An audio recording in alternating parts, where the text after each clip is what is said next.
Tarak route లో travel చేయడానికి నడిపిన్ నాయగన్ సూర్య సిద్ధమయ్యారా? అవుననే మాటలే ఎక్కువగా వినిపిస్తున్నాయి.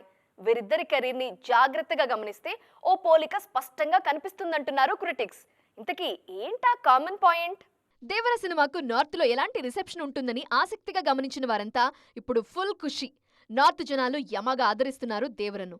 Tarak performance, Janhvi appearance, Saif villainism ప్రతిదీ వారిని ఆకట్టుకుంటున్నాయి. ది బెస్ట్ పర్ఫార్మర్ నే వార్ 2 కోసం సెలెక్ట్ చేసుకున్నారనే కాన్ఫిడెన్స్ గట్టిగానే కనిపిస్తోంది నార్త్ జనాల్లో. 2025లో వార్ 2లో హృతిక్, తారక్ ఎలా పోటీ పడతారో చూడ్డానికి వెయిట్ చేస్తున్నారు.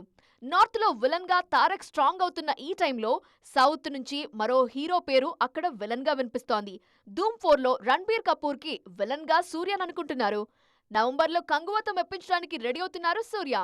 విలనిజం సూర్యకి కొత్తేం కాదు. ఆయన సినిమాల్లోనే కాదు, పొరుగు సినిమాల్లోనూ చేసి మెప్పించారు.